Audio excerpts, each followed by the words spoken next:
Do you understand that none of you will get it that way? Do you guys understand the consequences of what you've just done? No. You guys are not going to get into a college. You guys are not going to get any scholarships because this is a hate crime. We all dropped out of high school. It's okay. I still don't think it's appropriate for you guys to be doing this. It's really not. This happened in Utah. Let's put up the pictures. Let me say thank you to the individual who tried to give them a proper education about the insanity of their behavior and the insensitivity connected to it. Obviously, their parents are not doing so. The smirking white teenagers from Cedar City, Utah simply laughed off the outraged woman recording them. As you can see, 3 teens were dressed in chain gang prison uniforms with complete blackface, and a few others dressed in police and SWAT costumes. They all thought this was hilarious. Police are now working to identify the 3 teens who were in blackface. City Police of Cedar, the Sergeant Justin Ludlow, said the department was not called about the Wal-mart confrontation and thus never responded. But after a witness at the store later contacted police about the exchange, authorities are now investigating. Ludlow said that even if the youths are identified, it is not clear that they will be arrested or charged with a crime. Now, the governor, which is interesting because I did not expect a statement from the governor because typically these cats don't respond to racism anymore. He did have a response. So the Republican governor, Spencer Cox, released the following statement, and it says, "We strongly condemn racism in all its forms, and we call on every Utah resident to reject such offensive stereotypes, slurs, and attitudes. We must do better." Okay. Cox's public information officer even told the Daily Beast that the incident is under investigation, all right?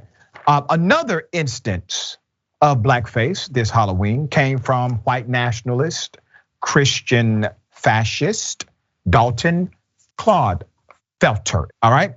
So this guy defended himself and his behavior in a lengthy, rambling, anti-LGBTQ plus and racist statement that read in part, and I quote, let's put the full one up, but here's a part of what he said. "Yeah, I think I say," and he puts the N-word, "I think I do blackface on Halloween. I think I do whatever the F I want because at least I care and have a moral standard I hold myself to." Wow. Now remember, what's the backdrop of this? People like Lil Tucker Carlson, saying, proclaiming, hate speech does not exist. Wait a minute, hate speech does not exist? That's literally the new adopted narrative from the right. And then Tucker goes on to say, but if it does exist, it's only because it's hated by those who are in power. But that will be news to people like Dr. Martin Luther King Jr. and others who have fought against hate speech and racist rhetoric. Because literally the people who are typically on the other end of hate speech are those that do not have equitable power in the United States of America. And hate speech, Tucker, is not a legal term of art, which means it does exist. It is real because we have described it in the social construct for what it is.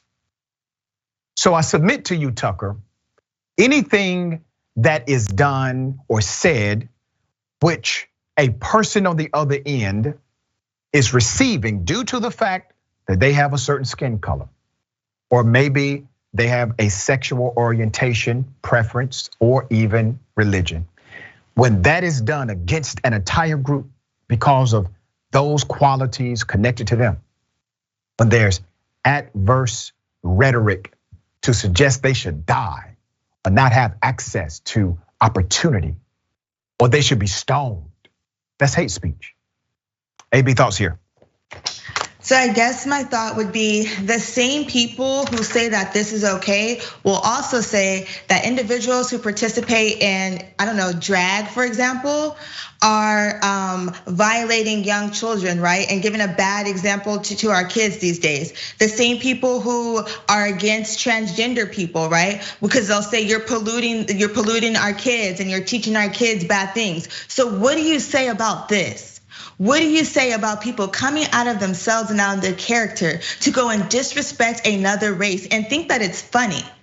And to the governor, I'm glad the governor has something to say, but I think the thing is you need to tell people why this is not okay. It's not just enough to say that we don't tolerate this type of hate speech or we don't tolerate this type of activity. You need to explain why. There is a lack of understanding of where this type of activity comes from and why it is so offensive and why we should not keep doing it. They don't understand why, and they probably don't want to, but the why needs to be addressed. The blanket talking point of we're just not okay with this, we're not gonna support it, that's not enough anymore. Yeah, and here's the thing, it never has been enough. And typically, these individuals have always given lip service during a time to react, and they do the PR thing. The reason why it's interesting that a Republican governor actually responded is because it has become normative for them not to. It has now become the new thing for them to actually ignore racism in their community, racism in their state. And this governor did say something. Now, did he say something that transforms policy? Of course not. Is he going to create legislation or champion legislation to make more equitable practices a reality in his state? No. Policy-wise, nothing will change.